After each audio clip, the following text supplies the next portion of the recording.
Okay, terrific. Just ignore that. Okay, so hello and welcome everyone to today's Public Librarians Chat. And today we're going to be, we're really going to be focusing on the Interlibrary Cooperation Grant. The Alaska State Library offers libraries the opportunity to apply for an Interlibrary Cooperation Grant, but we've noticed a trend where fewer and fewer libraries are actually doing so.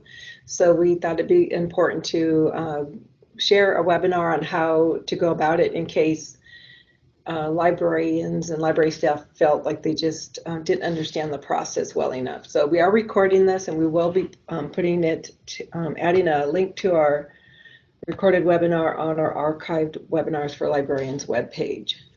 So again, each year the Alaska State Library offers libraries the opportunity to apply for this Interlibrary Cooperation Grant, and these annual grants fund projects that are of statewide significance, are innovative, or allow individual libraries to experiment with new services or programs or purchase new technology. The important thing to remember is that all of the projects must have a direct impact on library users.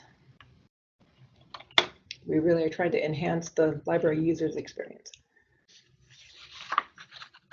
As we go along, if you have any questions, please enter them in the chat box, or if you have a mic, just share your question with all of us, and I'll try to answer it to the best of my ability. So, funding authorization for the Interlibrary Cooperation Grants is found in Alaska statutes, and the statutes include a description of the eligibility requirements. So basically what's important for public libraries to remember is that public libraries that receive the Public Library Assistance Grant are eligible to apply for an Interlibrary Cooperation Grant. It's in our statutes. And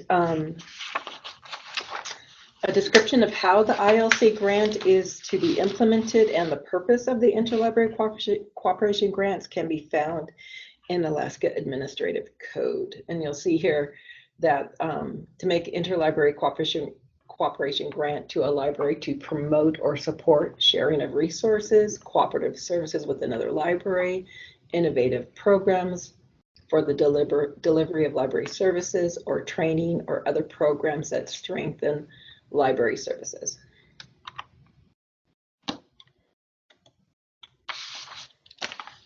So again, I just want to stress that public libraries that receive the Public Library Assistance Grant are eligible to apply for the Interlibrary Cooperation Grant. And the deadline for submitting the ILC grant is April 1st. Although occasionally it can fall on the 2nd of April, but for the most part it is April 1st. And Tracy Swaim, our grants administrator, sends out a notice to libraries letting them know that the new application is available on the Alaska State Library homepage. So we have links to all that, and I'll talk about it in just a second. So here we are. So there is a webpage dedicated to grants for Alaska libraries and schools. Information about the Interlibrary Cooperation Grant is there. We have the grant application, a budget revision form, a finance worksheet, final report form. There's also a timeline, a grants timeline form, and an ILC agreement form. So if your grant is awarded, you will need to sign this agreement form.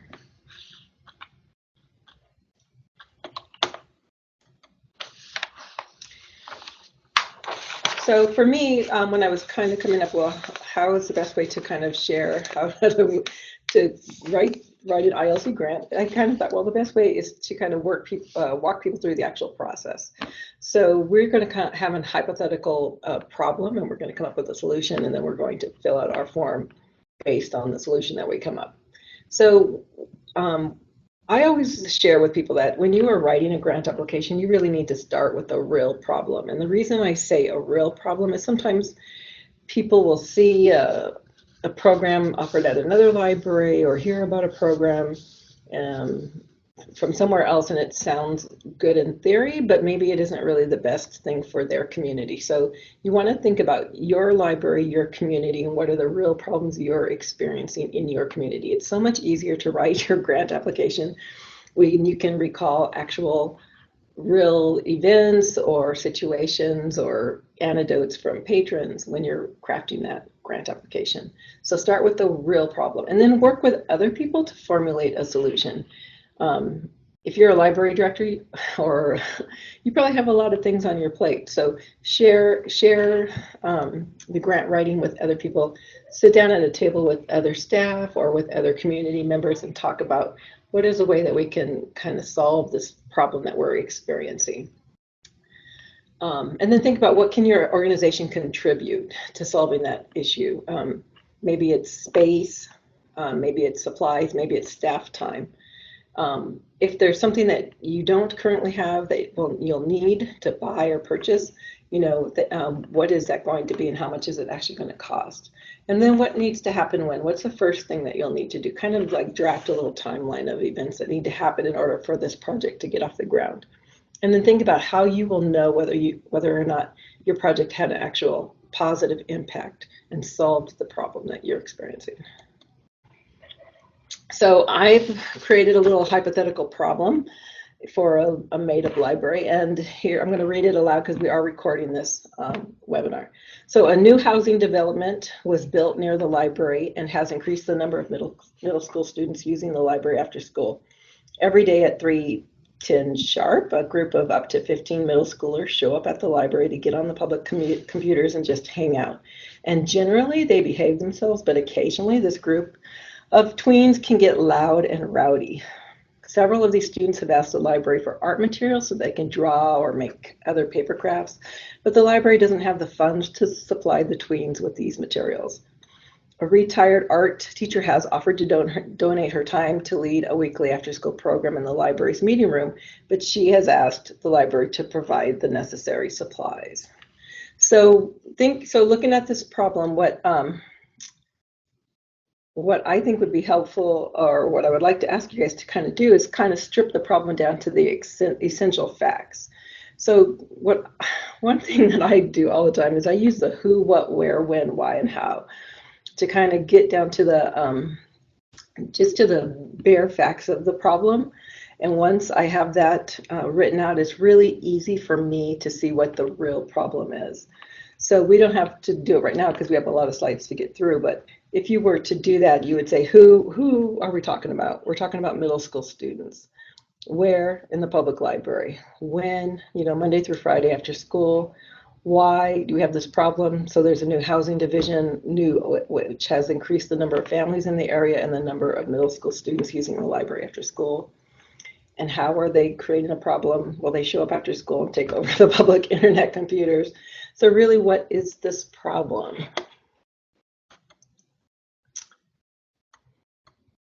You have a bunch of bored middle schoolers looking for something to do after school, and the library currently doesn't have the staff or funding to offer an after-school program. Okay. So the library staff have decided that in order to address this issue, they're going to actually reach out to the school library staff, to the middle school librarian, and see if they can get some suggestions on how to handle it from her. And during this conversation, she mentioned that due to budget cuts, the school no longer provides an art program for students. So together, the library staff and the school librarian brainstormed the possibility of the public library offering a weekly after-school art program, some potential facilitators of the program, and the types of activities that could be offered. So now we've got the germ of an idea, and this is going to be what our grant project is. So library staff, they reached out to a retired arts educator who is willing, again, to offer her a free weekly after-school art program September through January on Wednesdays from 3 to 5:30 p.m. To ensure the quality of the program, she's requesting the program be limited to 10 students per session. She's willing to donate her time to lead the program and help each student create a personal art portfolio, but has asked that the library purchase the art materials required for the students to use the program.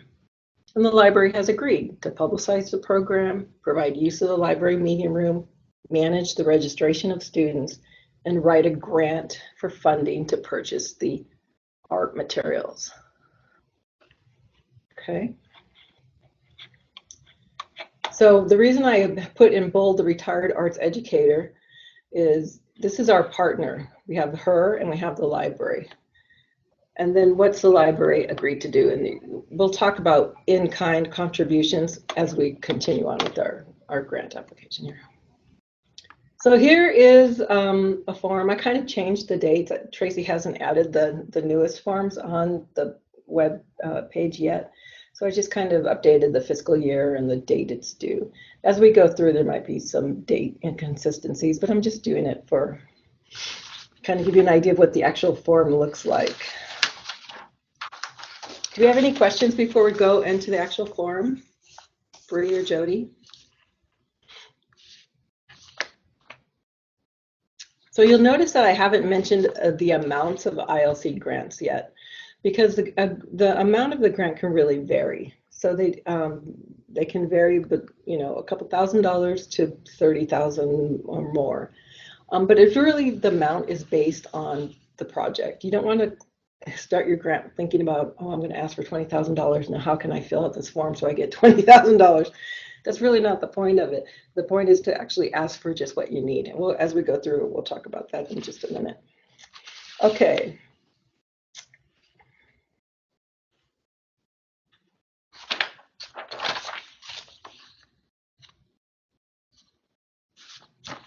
So project name, simple and descriptive project name is best. And I have seen like 3-line project names in the past, but really it's better for everybody, particularly the people who have to read the grant applications, to have a very simple descriptive project name.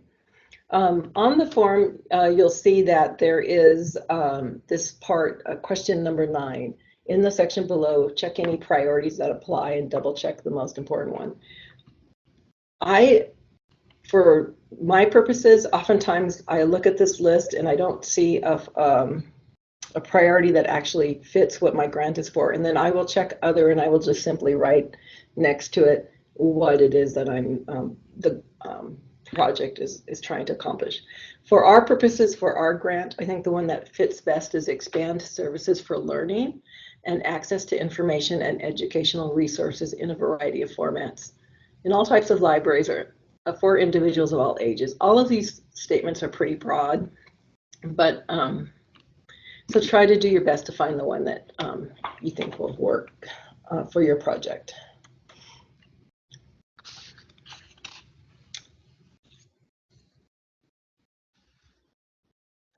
We're going to go ahead and skip. When you open up your ILC grant application, right under that section that I just showed you is the budget summary, but I often do, that's one of the last things that I actually fill in, or I actually fill it in after I've done my justify budget items. So we're going to ignore it for now, and we'll go back to it, and we'll move through the other parts of the grant that are fairly straightforward.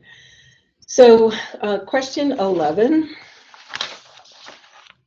If you don't know what your library's total operating expenditures were, you can get that information from the Alaska Public Library report system.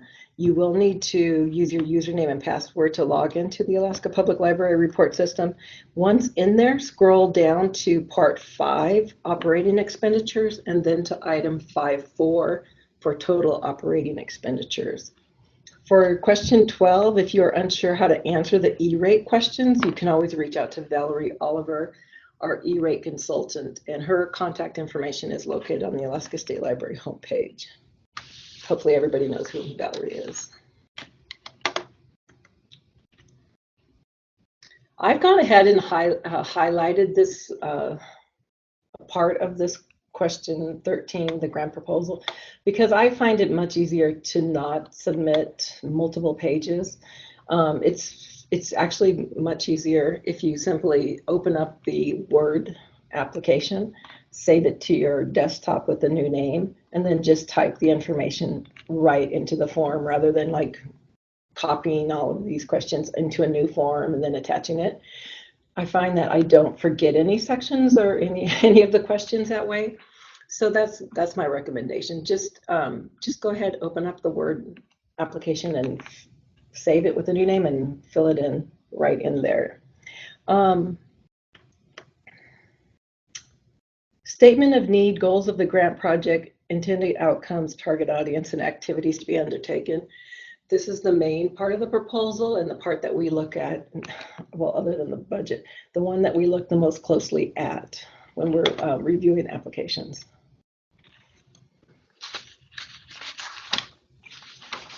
So statement of the need. So this really goes back to that problem that we were talking about. So what is the problem that you're trying to solve? And when you write that statement of need, you want to include the who is the audience. You know, what is it that what's actually happening? Why is this important? And how is your project going to solve this hypothetical problem?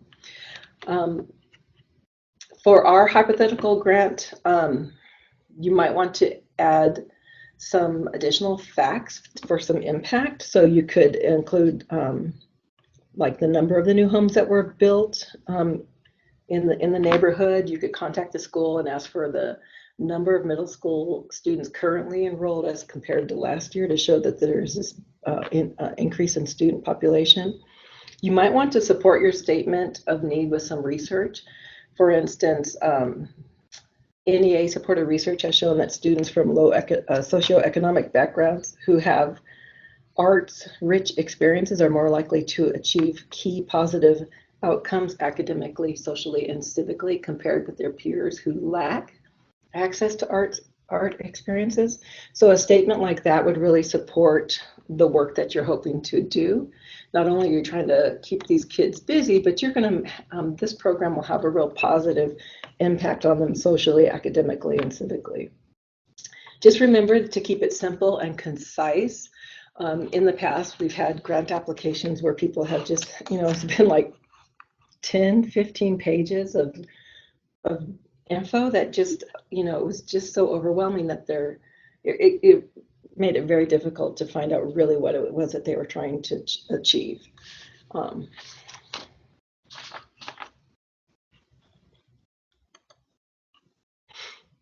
So you want to include a couple of sentences outlining the broad primary outcomes or your goal of your grant project, and then list the steps or objectives that will need to happen in order to reach the goal. So our goal, for our hypothetical grant, would be during the months of September through January, the library will offer a free weekly after-school arts program for middle school students on Wednesdays. Each session will be limited to 10 students, and participating students will create a personal art portfolio over the course of their program. Pretty concise. We know who the audience is. We know when it's going to happen. We know what the goal, what we're hoping to achieve.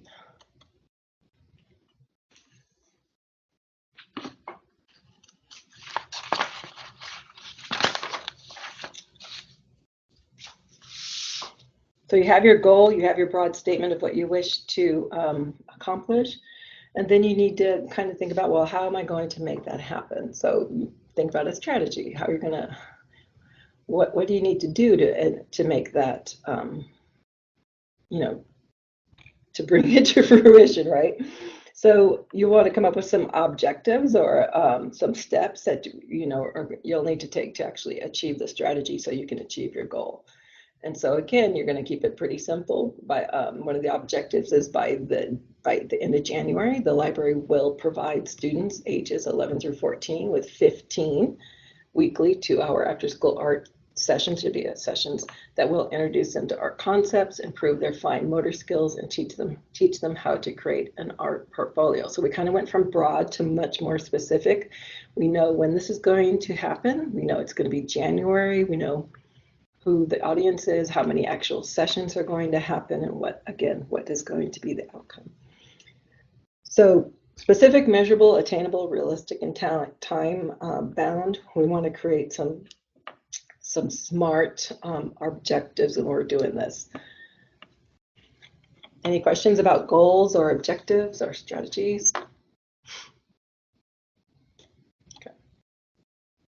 So what is the outcome? So all of this should kind of really just build upon itself. So we know, working with our partner, that one of the goals is that students participating in the art program will become more confident talking about art.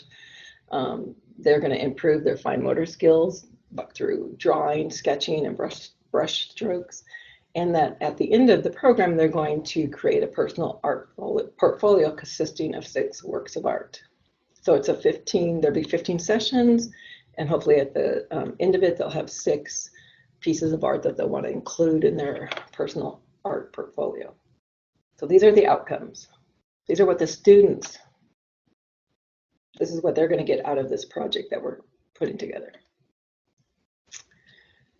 Again, who's our target audience? We're very specific. It's middle school students. It's just not children living in our community. Our program is going to be very targeted. We have an issue with these particular groups of kids coming to our library after school. They're bored. They are asking for art supplies.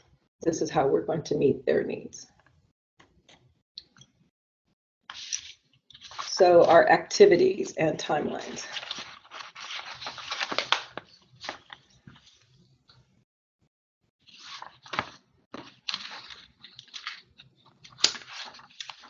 So I have found that it's easier to create a timeline by working backwards. So I start with my end date. And so for our hypothetical project, we know that it's going to end in December, and we know it's going to have a culmination kind of activity. There's going to be a student art show. So that we're going to start by starting in December and working backwards. I'm going to think of all of the things that need to happen in order to get to that point. So I'll need to, again, conduct evaluations at the end of the program, but I'll also need to plan for the art show. So I'll probably start doing that in November. In September, this is when the program is going to start. So I'll need to start advertising it in August and begin the registration process in August to make sure that I have students registered and ready to go in September. And then in July, I'll need to meet with the art instructor who's donating her time. She'll work out all of the sessions, what supplies will be needed for each of the sessions, and then order those supplies and maybe some storage equipment because my library doesn't have a place to store that equipment. And then I'll need to reserve those media rooms. So as you can see, I start in December. I kind of have like a broad what needs to happen then. And then I start fleshing it out with these little bullet points. So for July, this is what's going to happen. I'll need to work with the instructor, order supplies, reserve the meeting rooms. In August, publicize the registration. So if I was going to add bullet points in August, it'd probably be create flyers and distribute them, create an online registration form, and publicize that. Maybe I want to have a radio, get a free PSA on the radio about the program. In September, when the program starts, there's probably some things that would need to happen in September, and I'd have bullet points for each of those. Okay. So justification of all of the budget line items. So in my experience, the easiest way to do this is to create a table for the justification of all budget line items, and I'm going to show you the one I've created for a hypothetical grant. And we're going to ignore this because in our grant project, we aren't going to have any single item request that's more than $5,000. But if you did, obviously you would include that. But for our purposes, we're going to just ignore that. So my table, and you're going to actually include a table. Well, I encourage you to include a table in your grant, just like this. It makes it so easy when you're reviewing grants to see what they are asking for, what is going to be the in-kind contribution. You'll see that I've included, it's not in the table, but it's next to it. It's its own, I've separated it out. This is the in-kind contribution, right? So library staff are going to donate so many hours to making this program go, and each of the library staff hours has a value. And so I just said 50 hours at $12 an hour, $600. And then I described what is it that they're actually going to be doing. Writing and managing the grant, creating posters, ordering supplies, registering students, creating and conducting evaluation. So maybe 50 hours is a bit much. It could be less, but that's what I put for our hypothetical situation.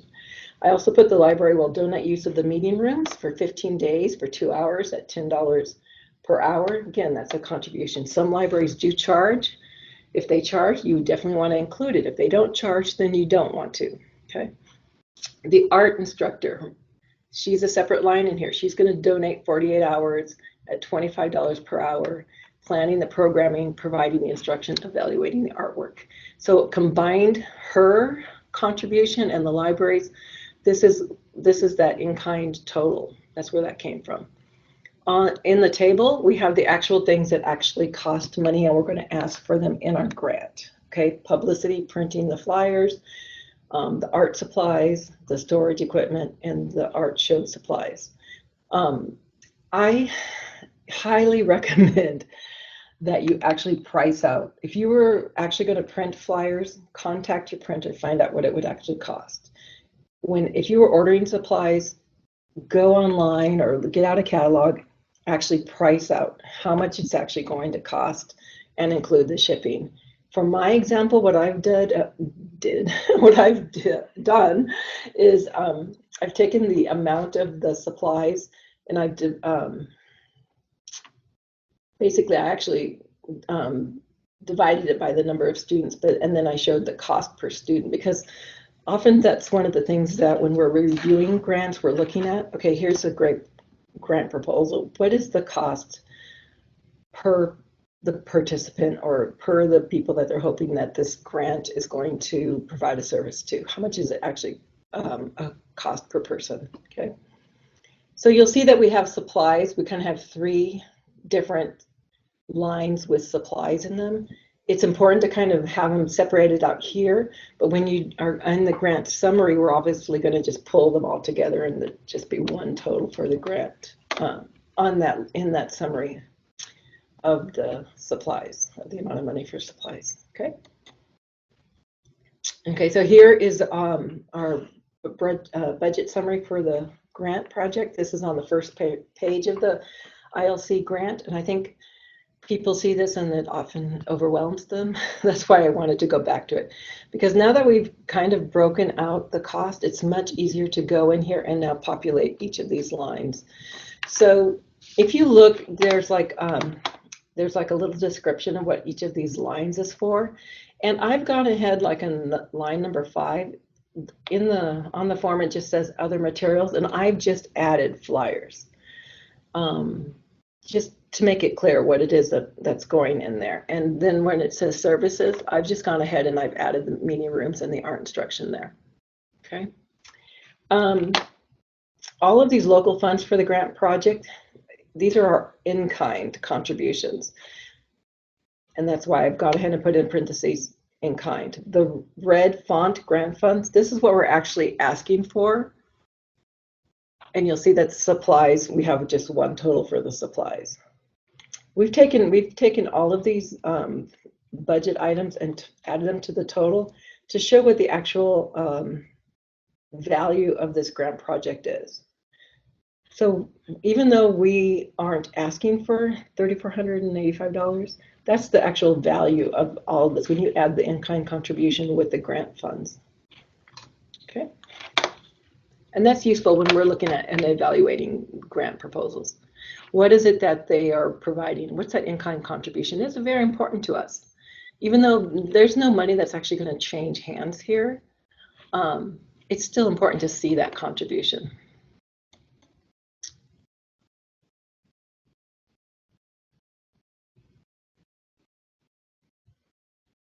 Okay, I'm just looking at the questions here to make sure if there's any questions. Okay. All right, so the next in the grant application is a question, and it's asking for, actually before we go there, were there any questions about the budget, how to fill out? Oops, I'm going to go in the wrong direction, sorry folks. Any questions about this form before we go on? No? No? Okay. All right. So one of the questions in the grant application, I didn't do a screenshot, is it's asking for a DUNS number. And if you don't know what your library or your city's DUNS number is, you can hopefully ask somebody in your city for that number. But if they don't even know what it is, you can call. There's a 866 number here. You can visit the website, or you can call this number to register or search for your agency's DUNS number. It is a requirement for our grant. As of 2011, this is a legal requirement for grants funded with federal LSTA funds. So sometimes that comes up. People they don't even know what that number is. But apparently the federal government uses it to track how federal money is allocated. So it's important to have that on there. Okay, the next part of our grant application is asking us to come up with an evaluation plan. So both state and federal government are now requiring proof that grant funds impact users positively, and interlibrary cooperation grants must include at least a simple evaluation plan. So we are advocates of an outcome-based evaluation, and outcome-based evaluations, they measure changes in skills, attitudes, behaviors, or in knowledge. And I will show you how you can easily write an outcome-based evaluation. Okay.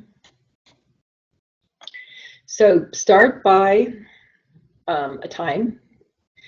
At the end of this program, in our grant proposal, we know that this program is going to be done. I think it's going to be done in December. So we could have said by December, but we put the next month, by January, and the year. 90% of the students participating in the arts program will report that they are more confident talking about artwork. I believe that all of these things in our evaluation plan were listed in our outcomes. We talked about outcomes earlier. What is it that the students are going to achieve? And we actually stated they're going to be more comfortable talking about art. They're going to have better fine motor skills, and they're going to have a personal art portfolio. So when it comes to evaluating, we want to make sure that our evaluation goes back to what we said the outcome of our project was. Notice I didn't say 100%. Even 90% is kind of high. I don't know, it'd be pretty astounding if 100% of the students all reported that they were more confident. So to keep it a little bit more realistic, I said 90. You might be more comfortable with 85%, okay? You definitely don't want to just say 50%. You want it to be more than half.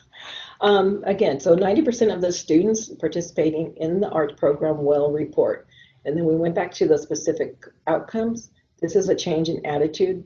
They were not as confident when they started. Now they are more confident. This is a change in a skill or behavior. They will report that their fine motor skills have improved. And this is a change in knowledge, and that they actually created a personal art portfolio. We just specified what's in it by saying 6 works of art.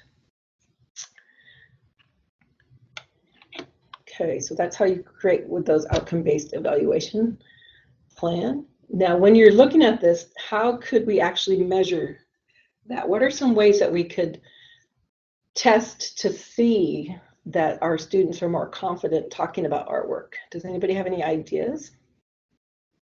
How could we actually record that there has been a change in their behavior or in their attitude?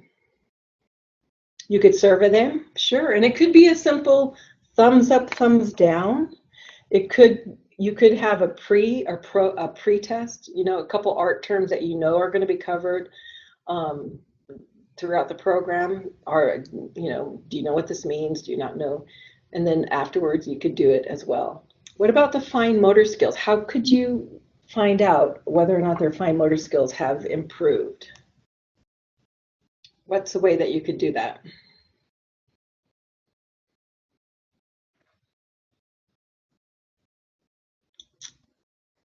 A contest is one way. Instructional, yeah, the instructor could evaluate them also, because this is a program that's going to go for a couple months, and they're going to have a portfolio. You can kind of see how their artwork has progressed over the time. In this personal art portfolio, again, the instructor could, when it comes to the art show, the instructor could say that all of the students that have art portfolio with at least 6 works of art, they will be invited to share them at the art show, and that way those students will bring forth their 6 works of art, hopefully, and they'll want to show them. Or she could simply ask them to share what's in their portfolio, and she could, just record how many have all 6 or have the 6 required works of art. Okay. So in the grant application, there is a requirement that you include an activity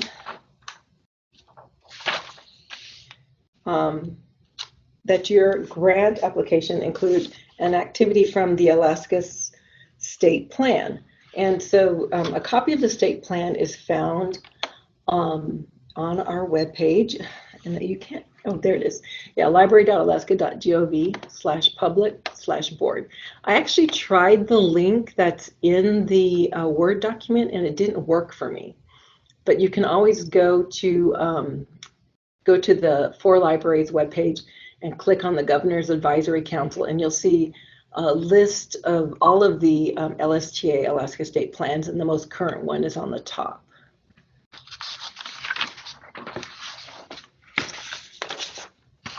And since a lot of these interlibrary cooperation grants are funded by LST, it's important that the actual grants match the activities that fall under one of our goals in the plan. So our plan includes 3 goals, 3 broad goals. The first one is Alaska Libraries will support lifelong learning opportunities for all Alaskans. Our second goal is libraries will provide access to content and materials in various formats for all Alaskans. And the third goal is Alaskan libraries will explore evolving roles as anchor institutions that benefit, I think it says Alaskans. I think I might have missed that part when I did my screenshot. Under each of these goals is a series of activities. So when I was looking to find an activity for our hypothetical project, I found it under Goal 1. See, Activity 1, Goal 1. Activity Goal 1.8, support library users of all age in the pursuit of formal education. So we have an art educator. She's going to be providing art workshops at the library after school. I think that qualifies. What I want you to notice is that underneath that activity statement is an evaluation, and it says here, patrons will report they experienced a change in knowledge, skills, attitude, behavior, or life conditions. So when you're creating your evaluation for your project, you need to look at the activity and then what's required, because that evaluation piece changes based on the activity that's described. We are fortunate in that we just did our evaluation, and our evaluation was an outcome-based evaluation. And we talked about how they're going to have a change in attitude, behavior, and knowledge. So we're going to just check it. Again, we go back to our statement, what we had in our evaluation. More confident, again, change in attitude. Fine motor skills have improved, that's a change in skill, and created a personal art portfolio, a change in knowledge. So we're good, check mark, we are good. Any questions about the activities and how they're related to your evaluation and your project? Okay, all right, so we're getting down to the final questions. So all types of libraries can submit a proposal, academics, public, schools, and specials. Again, public libraries have to be, any public library that receives the Public Library Assistance Grant is eligible. There is a statement about the eligibility. And when I looked at it on the form, it says, is the library, does it have a regular schedule of library services? Does it have a dedicated facility? Does it have an established history of providing library services and programs? Does it have an annual budget with funds allocated for library materials and services? So for all the public libraries, if you're receiving the Public Library Assistance Grant, you can just say yes. Yes, our library does meet all of the eligibility requirements. Since we're public libraries, we're going to just ignore the school library one, and moving on to continuation. And then we'll talk about dissemination and letters of support. So continuation plan. Normally the process is after your project is done, you will review it, find out, what needs to change. Was it successful? Did it meet your outcomes? Did it achieve what you wanted it to achieve? Did it actually solve the problem? If there was anything that needed to be changed, you would refine it, and then you would hopefully offer it again. What we're asking you to kind of do is before you've even offered the program, think about, well, after these grant funds are over, how could you continue this program without additional funding support? So it's kind of tricky to do that, but let's think about our hypothetical project. We have a volunteer who's offered to do it for a short period of time. We purchased supplies. We have a meeting room. If that volunteer wasn't able to continue into the future, could we offer this program? I'm just throwing it out there. What are your thoughts?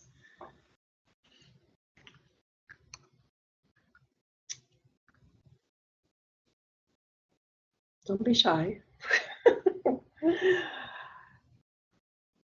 Is it any comments about how we could offer this program in the future if, without asking for additional grant funding?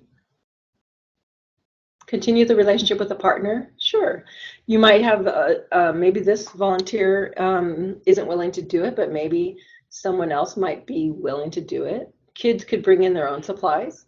Sure, that's that would work for kids that were had the means to do that. Some kids, that might be a barrier for them, depending on their family's financial situation. But if the grant was to purchase the supplies, you might have enough leftover supplies. You might need to work with another community partner for maybe a smaller grant. You could add it to the budget. You could ask for donors. Absolutely. These are all different things that you could do. So when you're writing that, you would just think about, okay, in my community, what would a continuation plan look like in my community if this was a successful program? And hopefully you're anticipating that it is going to be successful. Okay, very good. Those are all good ideas. Okay. And then there's a question about the dissemination plan. So it's very important that you're doing this cool thing at your library, but other people in the state want to know about it. So how can you share? So some suggestions for ways that you could share is you could write an article in Newspoke, the newsletter of the Alaska Library Association. You could offer to do a poster session during the ACLA conference. You could be a partner with me. I'd be happy. I'm always looking for presenters to talk about your project on a webinar. Or you could do a presentation during the ACLA conference. Locally, you could, if maybe you have a weekly section in your newspaper where it's like highlights of what's going on in the community. Maybe you'll have a little write-up in your local newspaper. So there's various ways that you can disseminate that information, okay? There's not one way, but several different ways. Any other ideas for disseminations? Anybody else have any suggestions that I did not include here? Facebook, absolutely. Okay, I always forget about social media. Sure, Twitter it. Yeah, put it on Twitter, put it on Facebook, send out pictures on Instagram. You can get out there a lot of different ways. Okay. Letters of support. So for our hypothetical project, it might make sense to get a letter of support from the principal and maybe the school librarian. Depending on your project, your letters of support are going to really depend on who you're working with. But it really does add to your grant application if you do have a letter of support. It definitely makes it a stronger case. Okay.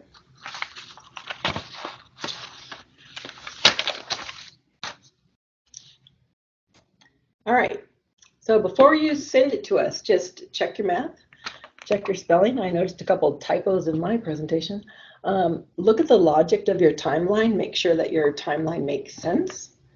and make sure that your project goal, it works or fits within your library's mission.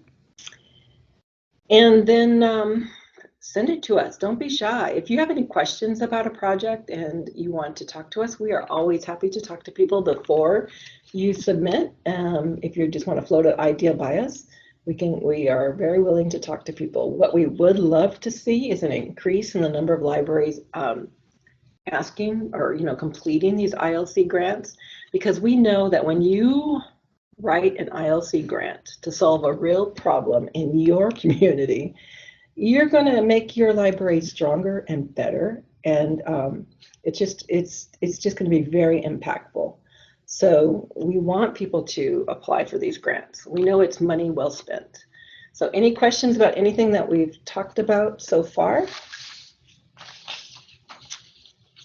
You can always talk to me or talk to Tracy Swain. Tracy's on vacation right now, but he will be back, I think, on the 16th of October. Okay. Any ideas of grants? Can you see the past? Yes, there is a list. There is a link to previous grants. But I think it's a little outdated. I believe it's like 2004. Maybe it's 14. I don't know. I know it was outdated. I was surprised by that. But I will talk to Tracy and see if we can get it updated, and we'll share the link with you. I really appreciate. Thank you very much. Yes, this is being recorded, and the slides will be made available as well. Okay. All right. Well, thank you guys very much. You guys have a wonderful day, and I'm looking forward to reading your grant proposals when they come in. All right. Thank you, everybody.